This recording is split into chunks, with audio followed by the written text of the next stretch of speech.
On today's show, we take a look at Alperen Sengun's season in review. Just what were the expectations coming in for Alperen Sengun as the number 16 pick in this last year's NBA draft, I should say? How did he rise and meet those expectations? What did he do? What did he show us as the season went along? Is there future star potential there with Alp? His best moments, worst stretches, areas that he needs to improve on, all of that and more coming up right here at Locked On Rockets. This is Mission Control, Houston. Ignition sequence start. With the second pick in the 2021 NBA Draft, the Houston Rockets select Jalen Green. T-minus 15 seconds. Guidance is internal. I'm going to keep working. I'm going to keep getting better every day. I'm going to keep perfecting my craft. And every time I step on that floor, I'm coming. 6, 5, 4, 3, 2, 1.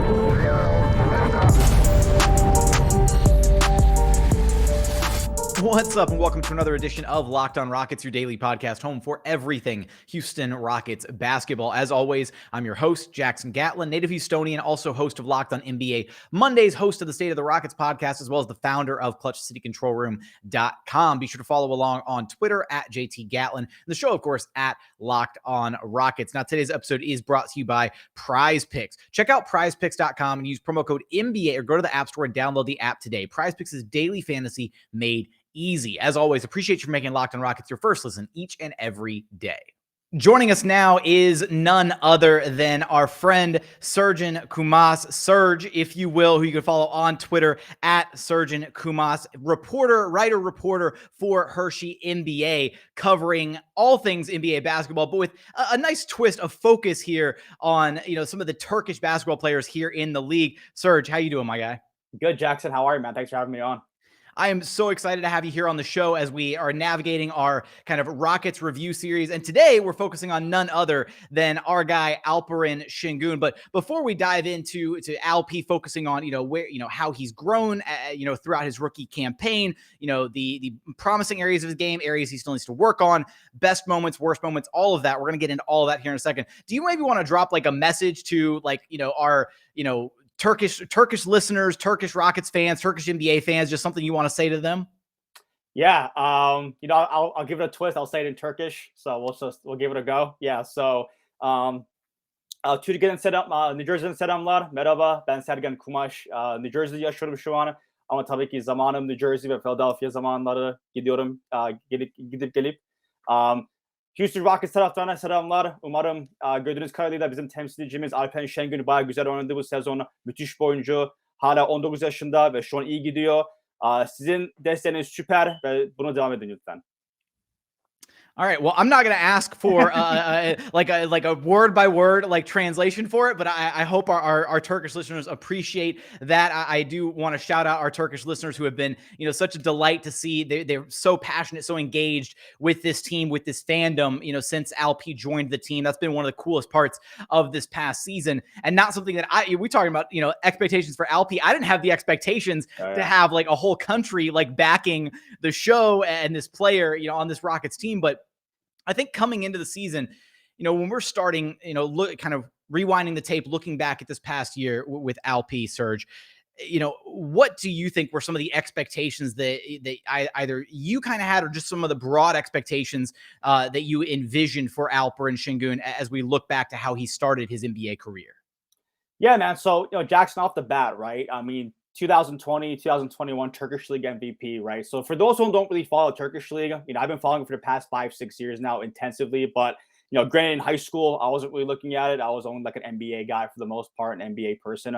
But when you're looking at the Turkish League, it's the third best domestic league outside of the NBA. So you have, the NBA, of course, the Spanish League and the Turkish League, and the Euro League is a tournament in itself. So it's like a merge of all the best European leagues. So, it's like you have the Spanish league, the Serbian league, Turkish league, etc. So when you have an 18-year-old, because Alperen's born late July 2002, so when you have a player like Alperen becoming a Turkish league MVP, which is a league that has players like Shane Larkin playing for FS, Misic, and also a NBA potential guy playing for FS as well. When you have like an 18, 19-year-old like Alperen Sengun become the MVP, coming into the NBA, the best league in the world, you're thinking, man, this guy should, really hit the ground running. And I think he kind of did in the way, right? So obviously he has things to work on. But I think, coming into the NBA, my expectation was pretty high. I thought we were looking at the first perennial all-star when it comes to a Turkish player. So obviously when Turkoglu retired and when Mehmet Okur retired about 7, 8, 10 years ago, a lot of people were wondering, well, you have this vacuum now of no Turkish player who can take the league by storm. So obviously we got guys like Furkan Korkmaz, Jae'Sean. They're doing great stuff in the NBA. They're great guys all around. But with Alperen coming in, a lot of Turkish basketball followers and analysts were saying, this guy might be the first perennial all-star. I hope he just grows and grows. And so, as soon as the draft was coming, a lot of people, whether it was from like big networks like The Athletic or NBA TV or whatever, started looking closer into Alperen's potential. And we're saying, you know what, this guy could become the steal of the draft. And so I think, that the expectations are pretty high. And I think he's met them for the most part so far this season. Yeah, doing some of my just Rockets like season grades on various podcasts and kind of other appearances elsewhere. Alperen Sengun was the guy that I walked away giving my highest season grade to. I gave him an A+, both based on just what his actual on the court production wound up being, as well as just kind of compared to expectations, because I think he came in and absolutely took Rockets fans and NBA fans by storm. And that really started, you go all the way back to Summer League and just how he immediately made his impact felt. The presence was there. And what was so surprising is, we could go through like the highlight mixtape reel and, all these different things that we saw of what he could do offensively. But what really stood out was how much of a competitor he was and how capable he was on the defensive side of the floor. Like, this guy went out there and was blocking shots left and right in Summer League. I remember he was getting blocks like all the way out at the 3-point line. He was getting beat on the drive and then recovering and still getting back in time to contest shots at the rim. And I was sitting there thinking, who is this guy? Like, I remember doing like after the initial draft, right? I remember going back and doing my homework on him, because I'll admit he wasn't one of the guys that was like, crazy high on my big board. It was just like, okay, if the Rockets have a chance to get him, like, sure, but I didn't expect him to fall all the way down to the 20s. Because if you'll remember, the Rockets had the number 2 overall pick, then they had 23 and 24. And so they traded for that middle of the round pick for 16 to be able to draft him. And so he wasn't really on my radar. And I feel like he wasn't on a lot of Rockets fans' radars. And so from that standpoint, he was really kind of a really pleasant surprise with just his skill set, his maturity, and the talent level that he was walking into the league with. Yeah, it's Jackson. It's funny when you mentioned the draft, because a source had told me at that time that Alperen was probably going to go, anywhere between 10 to 15, right? And he went at 16, so that was pretty close. But they were saying that the Spurs are going to be a good fit for him. The source that I had at that time, and still do to this day, thankfully.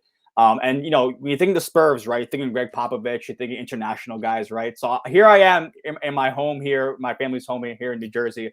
And watching the draft, and they go for Joshua Primo, the quality player. He played for Alabama in a tough conference, the SEC. And I'm like, wait, wow, the Spurs really didn't go for LP. And so the Thunder pick him.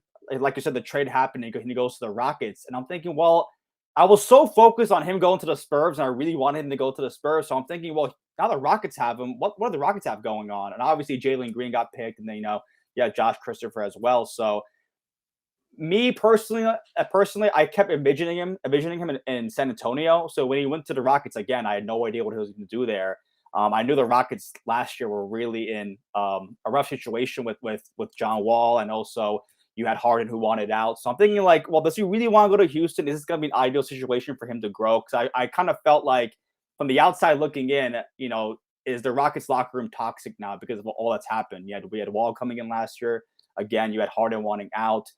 Issues with the coaching, losing, right? So, fast forward almost a year later, I think it couldn't have been a better situation for LP when you're looking at guys like Green, Christopher. The system that Alperen has himself in right now, I think, is ideal for the most part. Yeah, and I think it's really important, kind of the final nail in the coffin here as we're wrapping up kind of the expectations to start, his NBA career. And then we'll dive into some of the specifics, standout moments and games throughout the season, as well as areas we want to see him continue to grow in. It's really important to remember that from the jump, the Rockets didn't necessarily expect him to be a big part of the rotation, right? He was going to be the third string center behind Daniel Tice and Christian Wood, and the kind of the backup big off the bench, if you will, probably getting a spot 15-20 minutes a night, if that. And then it turns out Christian Wood, Daniel Theis can't coexist on the floor with one another. The double big lineup, the two non-shooting lineup with Theis and Jae'Sean Tate just didn't quite work out. And so because Alp showed some serious flashes of capability early on, the Rockets made that move to then get rid of Daniel Theis to open up a spot in the rotation for Alperen Sengun. And that is kind of the trajectory of how, he came in with a certain level of expectation of, okay, this is going to be our second string big off the bench. He's going to back up the veteran in Daniel Theis. And he was so damn good out of the gate. The Rockets were like, okay, well, we've got to run Christian Wood the 5 now because Daniel Theis just can't work there. It doesn't work with the rest of our lineup, but we've got to get this kid minutes. And I think that is something that the Houston Rockets organization did handle really, really well, understanding what they had with Alp and still finding a way, even though he was kind of tethered behind Christian Wood for his minutes, finding a way to still, reemphasize, hey, we appreciate what you have and what you're bringing to the table. We want to highlight that. And we want to be able to make sure you get the adequate number of reps on a nightly basis that you need. But coming up, we want to talk about those reps, kind of how the season progressed, what we saw him do actually on the basketball court, throughout his rookie campaign. We're going to get there after a quick message from our friends over at Prize Picks. Are you looking for a daily fantasy option for the NBA? Then you need to check out the award-winning app Prize Picks. Prize Picks is daily fantasy made easy. It's so simple to use. You pick 2 to 5 players and an over-under on their projections, and you can win up to 10 times back on any single entry. And it's just you versus the projected numbers. Entries can be made in 60 seconds or less. It's that easy. Prize Picks is safe and offers fast withdrawals. Use the award-winning app on both the App Store or Google Play. Prize Picks even allows mixed sports entries. And for a limited time, Prize Picks has an exclusive no-brainer of an offer for all of our listeners. Listeners get $50 for free if a player in your first Prize Picks entry scores just a single point. All you have to do is use promo code NBA. That's right. This is an exclusive offer available to Locked On fans only. Sign up today and use code NBA for $50 for free if a player in your first Prize Picks entry scores just a single point. Prize Picks is daily fantasy made easy. And another message from our friends over at Athletic Greens. So what is Athletic Greens? What is AG1? Well, basically, with one delicious scoop of AG1, you're absorbing 75 high-quality vitamins and minerals, whole food sourced superfoods, probiotics, and adaptogens to help you start your day right. You just take a scoop, throw it in a cup of water, start the morning, shake it up nice and good, and then you're good to go to start the day, to really seize the day, right? This special blend of ingredients supports your gut health, your nervous system, your immune system, your energy, recovery, focus, and aging, all the things that should matter to you. And here's some of the, the important facts about this, right? It's lifestyle friendly, whether you eat, keto, paleo, vegan, dairy-free, gluten-free, doesn't matter. It supports all those different lifestyle choices. Supports better sleep quality and recovery, supports mental clarity and alertness. It's the one thing with the best things. Athletic Greens uses the best of the best products based on the latest science with constant product iterations and third-party testing to help you be the best version of yourself. It's cheaper than, getting all these different supplements from different providers. And again, the best part is you're investing in an all-in-one nutritional insurance, investing in your body. And to make it so easy, Athletic Greens is going to give you a free 1-year supply of immune-supporting vitamin D and 5 free travel packs with your very first purchase. All you have to do is visit athleticgreens.com/NBA network. Again, that is athleticgreens.com/NBA network to take ownership over your health and pick up the ultimate daily nutritional insurance. And continuing on here at Locked On Rockets, your daily podcast home for everything Houston Rockets basketball. As always, appreciate you for making Locked On Rockets your first listen each and every day. For your second listen, be sure to go check out the Locked On NBA Big Board podcast. Host Rafael Barlow from NBA Draft Junkies and author of the NBA Big Board newsletter is joined by Richard Stamen, Sam Ferris, and Leif Thulin, giving fans a in-depth look into the NBA draft, mock draft, player rankings, and of course, big boards. It's free and available wherever you get your podcast, wherever you listen to this podcast. Now, Serge, as we're navigating our Alperen Sengun Rockets review here, I think that as the season went along, I kind of have chalked up that first 17 game or so stretch where the Rockets went on that 15 game losing streak. That was rough for everybody, right? Because they had the bad spacing. They did, the players did not complement each other on the floor. They had, everybody's numbers were down across the board. And so I basically almost just mentally chalked it up to you crumple up that chunk of games and just throw it out the window. And so the Rockets season to me almost really started at the end of November with that first of the 7-game win streak against the Chicago Bulls at home. And that was also where we started to see the Rockets really adjust their lineup and kind of bring, kind of ice Daniel Tice, put him, out of the rotation permanently. And then Alperen Sengun was effectively the new second string big behind Christian Wood. And we saw those two guys kind of start to be tethered together as the season went along. But, I think Alperen Sengun throughout the entire season became basically a walking highlight reel with all the assists, with the crazy plays, all of that.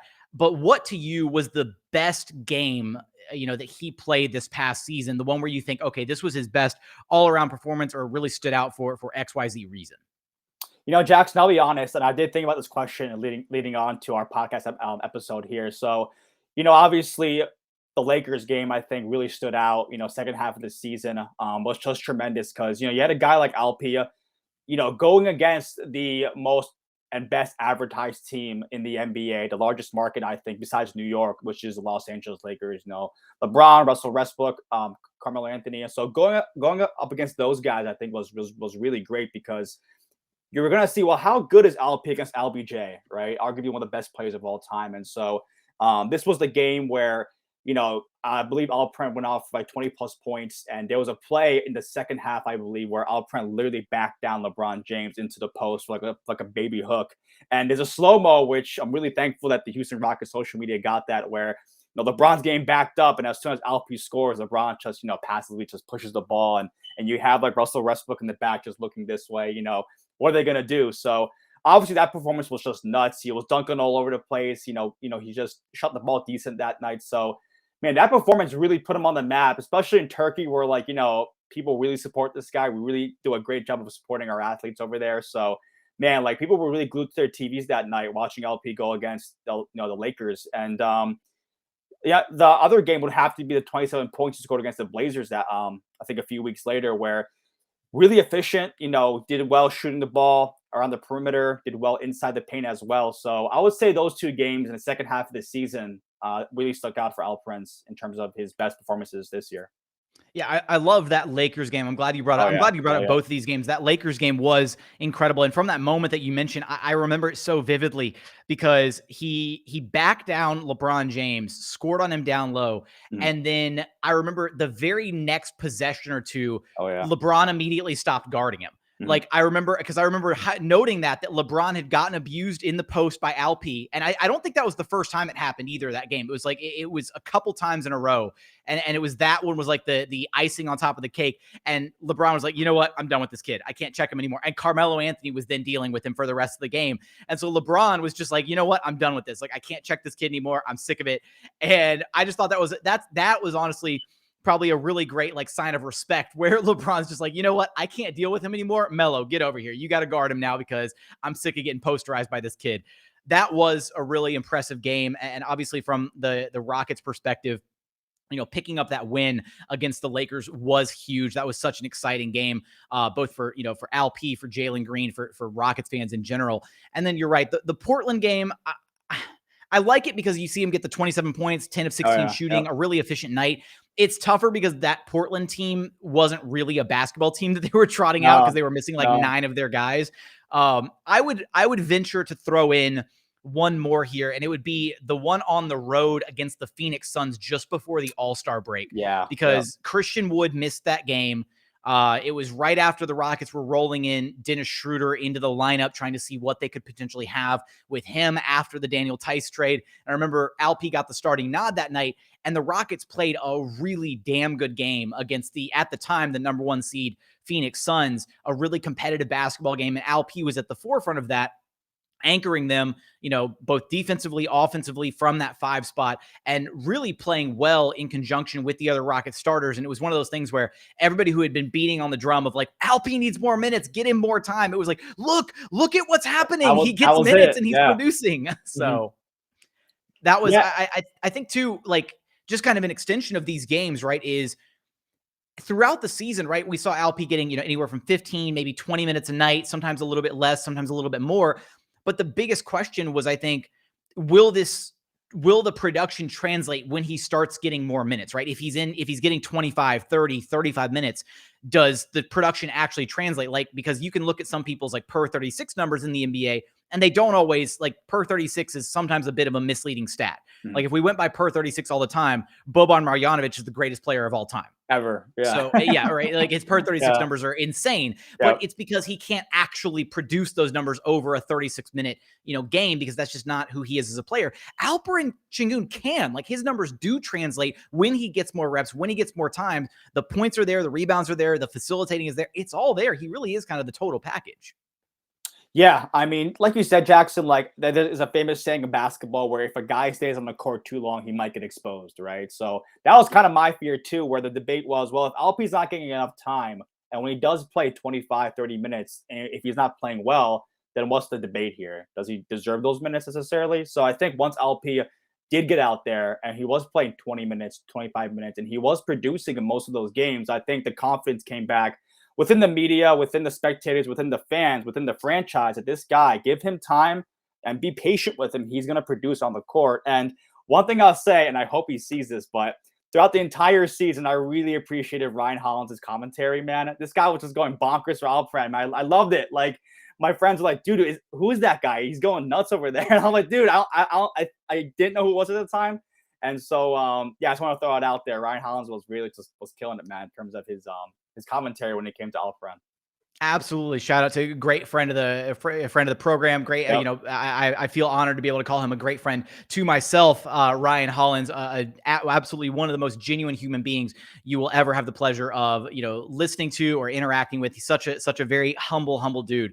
I need to get him back on the show here at some point soon. Man, for sure. Shout out Ryan. If you're listening to this, we got to get you back on the program, man. But, so, I will say, Serge, as we're looking at this, I know you mentioned kind of in that first segment there, kind of when we were going over the expectations coming in, maybe some question marks about the coaching staff at hand. And I think that was one of the big kind of hot button issues for this season is, Rockets fans being upset with how the coaching staff handled some of the young guys this season. But as you look at the season as a whole, how do you feel that the coaching staff did implementing Alperen Sengun and allowing him the opportunity to really shine and flourish and, kind of play his game, but also be, still kind of, plugged into the team concept and not just going out there and like hero balling it when he's on the floor?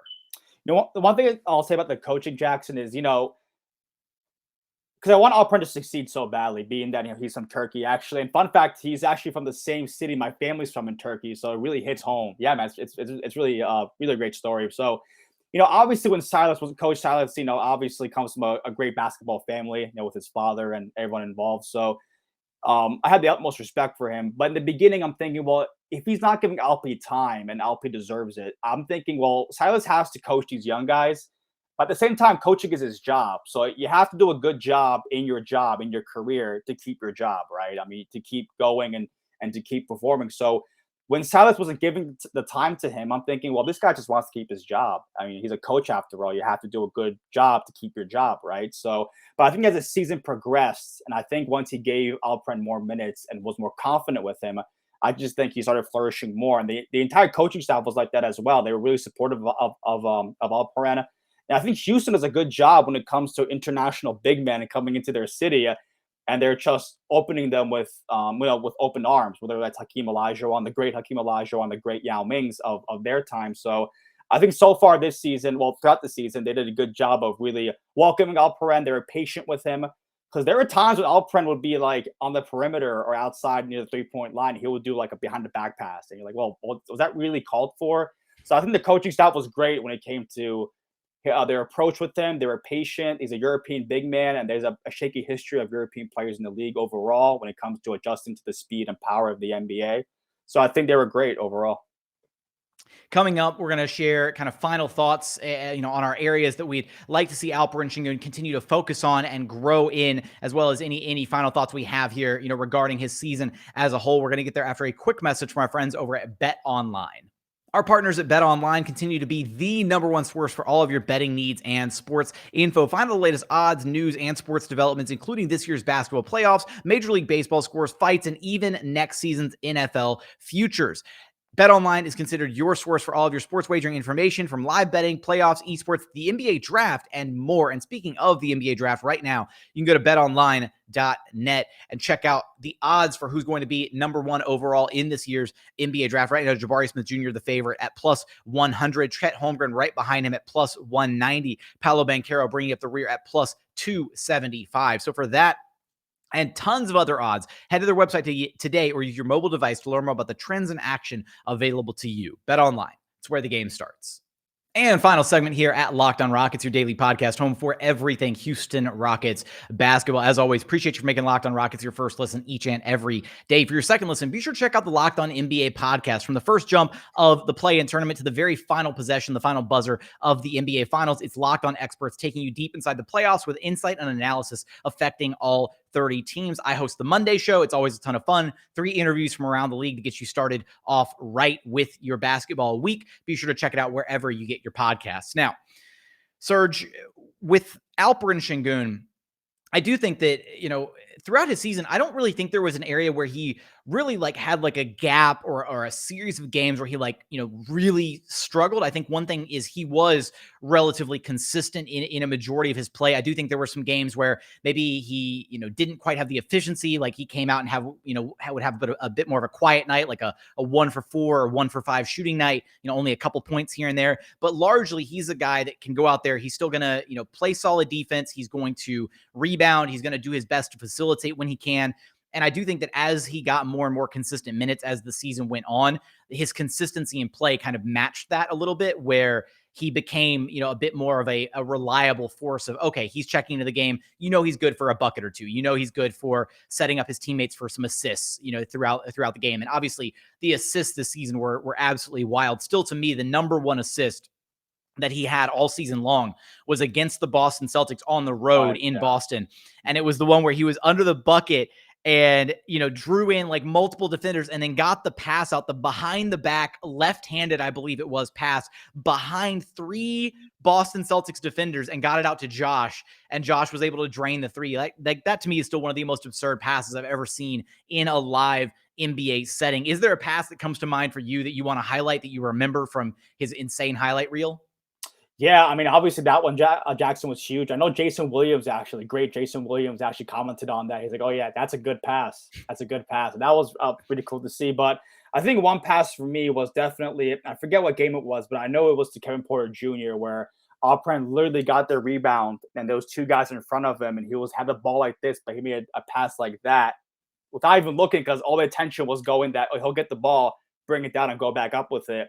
But then Porter was just cutting in. He grabbed it and just slammed it. And I was like, wow, that was insane. So, yeah, man. I mean, they were calling him Baby Jokic coming into the league, and he definitely showed that in terms of his passing ability. So, really good with his hands for a big man. And it's just the beginning. So, when he does improve that vision, next year and the year after, hopefully, we're going to see more and more of that frequently.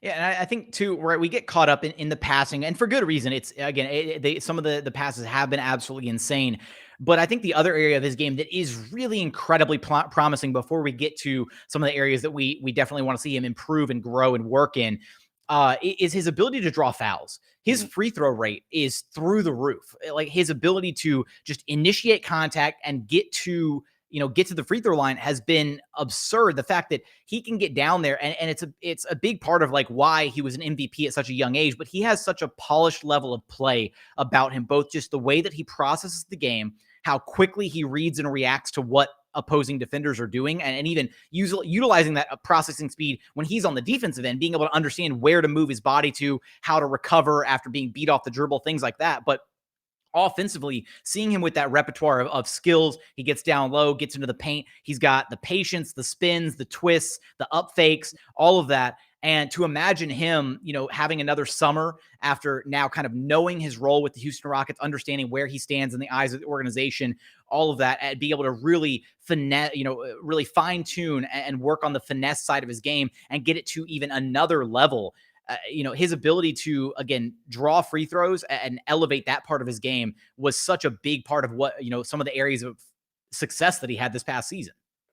Yeah, it's almost like Joel Embiid-esque. I mean, make no mistake, Joel Embiid is a top 3 NBA player, and Alperen's just a rookie, this past season. But, I mean, the way he was drawing fouls in the paint, almost seemed effortless as well. He would give one pump fake and then, make that contact and would just chuck the ball up, and that's it. He's getting 2 free throws. And so, again, similar to Joel Embiid-esque. I mean, the way he was drawing it, and at one point, he was getting the free throws, but he wasn't really making them too much. But I think as the season got along, he was more consistent from the charity stripe. So again, it was just effortless for him, and really great in the post as well in terms of his pump fakes. His pivot movements and everything was good. And obviously, we saw that in January when he worked out with Hakeem Olajuwon. He kind of, from that one workout, he was really able to adapt those skills and really put it into his game during the game. So I think that's difficult, right? So I think a lot of guys in the offseason learn a lot of moves and different skills with different trainers all over the country. But when it comes to actually playing the game, are they actually going to make that move? Can they do it? And so I think Alperen was just really good for a 19-year-old to really incorporate those skills his rookie season. Yeah, learning on the fly and adding stuff to your bag in the middle of a season is insanely difficult. And that's something that we absolutely saw Alperen Sengun do. It's something that we saw Jalen Green kind of do when he brought back the mid-range game in the middle of the season. It was phenomenal to see. And it's worth noting that Alperen Sengun, as the season did go along, his numbers did get, level out, get more consistent. You look at his post All-Star break stats. He averaged 11.6 points per contest, 7 rebounds per night, a little under 3 assists, basically a steal and a block per game, shot 46% from the floor. Now, the one area, 74% from the free throw line, which is respectable. Yeah. The one area, though, that is a bit of a drawback with Alp right now, and it's kind of crazy because there were some moments throughout the season where you're starting to think, oh, he's putting it together. He's hitting the three ball, Alperen Sengun, always. And unfortunately, the 3-point percentage not quite there. Post All-Star break, just 21% from the 3-point line on 2.5 attempts per game. That's got to be probably the number one area for him. The 3-point shooting, and then conversely also the defense. Even though he did get better as a defender as the season went along, the 3-point shooting is going to be kind of the next evolution of his game offensively, because he is a guy who's so comfortable in and around the basket. But if he can't play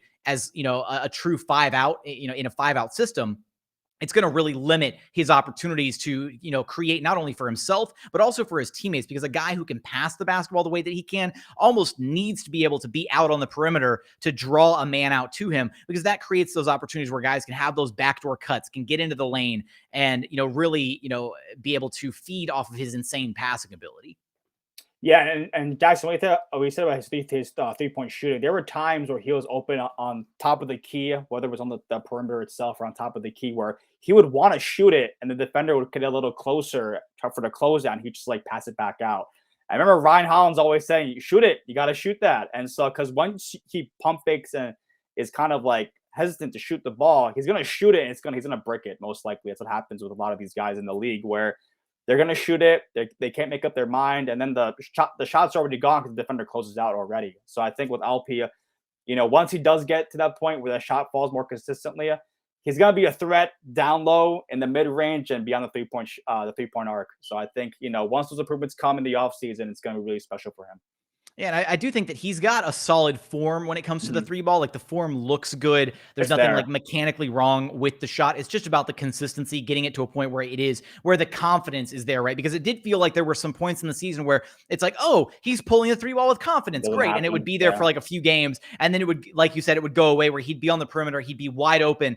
And there would be that bit of that briefest, hesitation where it's he'd catch the ball, nobody within 10 feet of him, and he should immediately pull up for the 3-point shot, but he hesitates. Either it's because he's looking for the next pass, trying to create for a teammate, or just because he, again, maybe didn't have that confidence in the shot that he needs to have, when he's going to be out there, wide open on the 3-point line. But the other flip side of that is, even though he's gotten, significantly better as a defender, I do think that's going to be the area that he needs to improve on a lot moving forward. And I think it's very curious the direction the Rockets decide they want to go with him, because I think right now you kind of assume that Alperen Sengun has to play the 5 spot for the Houston Rockets. But I think there's a world where Alperen Sengun, if he maybe slimmed down a little bit, maybe lost a little bit of that, little bit of weight, he's got the maybe the lateral movement ability, the quick feet to be able to be a 4 at the NBA level. Again, I think you would have to kind of slim down a little bit. I think we're going to have a better idea of the role the Rockets envision for him, next season and moving forward, depending on what he looks like coming back into training camp. Because if he bulks up even more and looks even bigger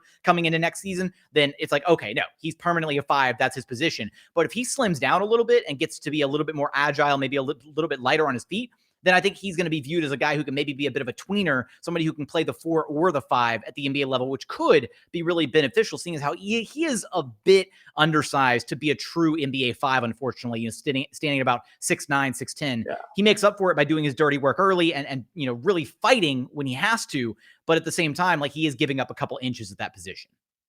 Yeah, and obviously, I'm going to say something now that's going to be a whole different topic. I'll close it really quickly, though, is obviously, the draft's coming up and, which direction the Rockets go with the prospects that are now in the NBA draft. So if they get the guy they want to get, which I'm seeing a lot on Rockets Twitter now, what happens to LP after that? What happens with Garuba once he does develop into the player that he should develop into? Does LP, play the 5? He's been undersized, like you said. So, maybe the 4 is a better position for him if he leans a little bit in terms of his body fat and his body weight. And so, I can see him playing the 4 absolutely. Again, though, I'm not really sure where the Rockets front office wants to go with him. With the draft coming up, with Garuba, who's still very much an experiment. He's a project for the Rockets. So we're just going to see what happens these next few months. Yeah, it's definitely going to be a telling, series of weeks and months for the Houston Rockets, kind of establishing what direction the organization is going to go. Obviously, another big question mark is what happens with Christian Wood. How does that factor into Alperen Sengun's future role with this Rockets team? Right, those two guys, can they coexist on the court together? Does Alperen Sengun still play behind Christian Wood next season? There's a lot of Rockets fans who are probably going to be up in arms, and a lot of Turkish Rockets fans who are going to be up in arms if Alperen Sengun is not the starter this next season, given how well he played to just across his entire rookie campaign. But Serge, any last thoughts you want to chime in here before we wrap this thing up?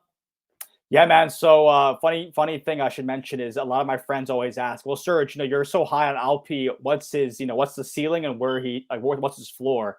And I'm like, dude, there is no floor. This guy has to go up. You know what I mean? So I don't know, man. I'm really keen on the guy. Obviously a great story. I got in touch with a few people back in my family's hometown, and just a really good story for LP, coming from a small city. And so I think, the sky's the limit, but nothing's guaranteed, right? So he has to keep improving as the years go on. If there's no improvement going forward, this league doesn't forgive. So I hope he just keeps improving and keeps developing. He's a great guy, comes from a great family. So again, I think the limit is the ceiling, or the sky's the limit, however you say it. So I'm really keen on LP, and he's in a great organization with the Houston Rockets. So I just hope it keeps going. You know what we're going to have to say? We're going to have to say the floor is actually in the penthouse. That's what we're going to say for LP. Man. The floor is all the way up there. It's in the top of the building. Serge, it's been an absolute pleasure to have you on the program here, man, to talk about our guy, Alperen Sengun. Do me a favor. Let our listeners know where they can track you down at, where they can find all your content. Yeah, so at Sergen Kumas all over my socials. So that's TikTok, also on Twitter, mainly on Instagram. Do a lot of stuff with other Turkish players, on there as well. I'm based here in New Jersey, Philadelphia, so a lot of Sixers basketball coming up. I will be at Game 6. Game 6 or 5, or I've lost track now, but I'll be at the game this Thursday in Philly at the Wells Fargo Center. So I will be there on social. You can check it out on Instagram, Twitter, TikTok, etc. Yeah, so if you're still one of the avid followers of James Harden and kind of following his success with the Sixers, definitely give our guy Serge here a follow. He is a phenomenal NBA writer, reporter. You want to follow him for all the information, everything that he does, covering the Turkish players at large, the NBA at large, all of that. So be sure to give him a follow. Serge, appreciate you stopping by the show, man. It was awesome. Thank you, man. Appreciate it. That's going to do it for today's episode. Alperen Sengun's kind of season in review, reflecting on, looking back at what he did in his rookie campaign with the Houston Rockets. How do you feel Alperen Sengun's rookie year went? Let me know in the YouTube comments. If you haven't done so yet, please consider subscribing wherever you listen to your podcast, Apple, Spotify, Google, the Odyssey app, free and available on all platforms. Already mentioned it, but go to YouTube, subscribe to us there. Go to YouTube, search Locked on Rockets, like, comment, subscribe, all that good stuff. But as always, thank you so much for watching. Thank you so much for listening. And we look forward to having you back right here at Locked on Rockets, your daily podcast home for everything Houston Rockets basketball.